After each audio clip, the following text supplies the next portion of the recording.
سلام دوستان. سوال داشتم که x جمع 5 ضرب x جمع 7 مساوی میشه 89999. بیا که ببینیم که چطور میتونیم این حل کنیم. خب ما کوشش میکنیم که این رو به شکل دیگه نشته کنیم.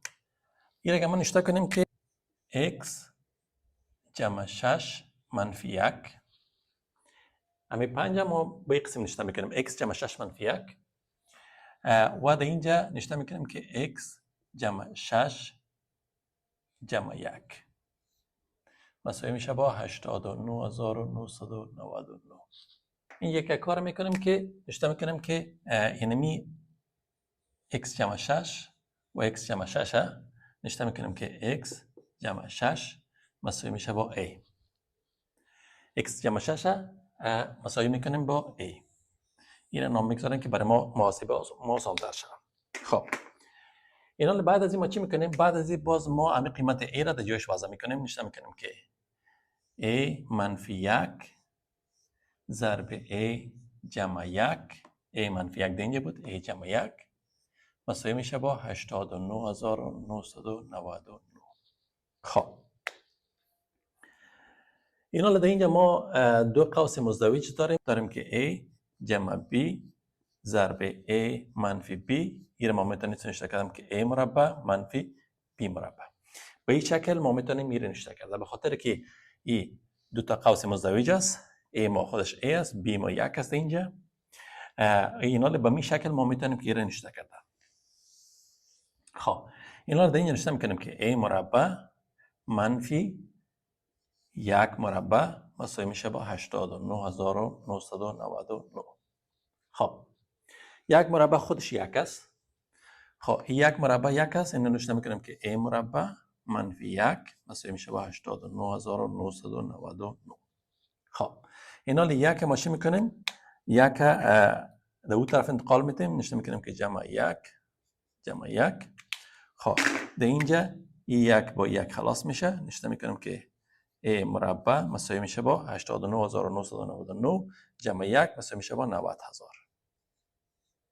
خب اینا ما در اینجا داریم a مربع مساوی میشه با 90000. ما اینا جذر چیزا میگیریم، جذر a مربع را از دو طرف ما جذر میگیریم، میشه مثبت منفی چی. خب در اینجا ما اینا داریم مربع با جذر خلاص میشه a مساوی میشه با چی؟ a مساوی میشه با جذر 9000. جذر 9000 مساوی میشه با 300 ضرب 300 مساوی میشه 9000. اینا داریم مثبت منفی 300. خب ما a خود پیدا کردیم که a مساوی میشه مثبت منفی 300. خب اینا ما چی میکنیم؟ به جای a ما a را قیمت a را موازنه میکنیم. خب این اینا نشته میکنیم که به جای a نشته میکنیم که x جمع 6 مساوی میشه با مثبت منفی 300. خب اینا ما x ما دو قیمت میتونه داشته. خب قیمت اولی رو نشته میکنیم. قیمت اولی نشته میکنیم که x جمع 6 مساوی میشه با 300. این نشته میکنیم منفی 6، این نشته میکنیم منفی 6. خب ای 6 با ای 6 خلاص، اینجا اینا نمیمونه. x مساوی میشه با 300 منفی 6 مساوی میشه با 294.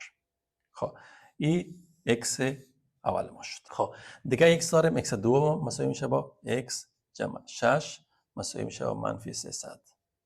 خب اینا اگر که ما 6 منفی کنیم از دو طرف، خب ای 6 با ای 6 خلاص میشه.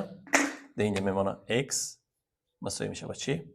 خب منفی 300 و منفی 6 میشه منفی 306.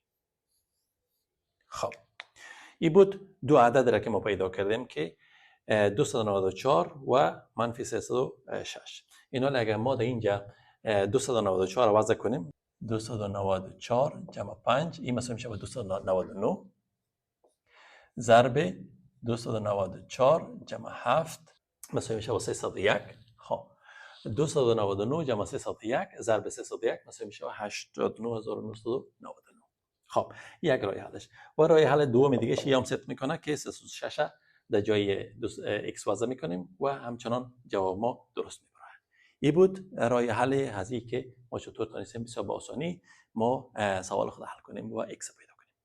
امید است که مفید بوده باشه. لطفا لایک و شیر از یادتان نره که بر دیگر دوستان برسه و شما هم در ثواب شریک شوید. الله حافظ.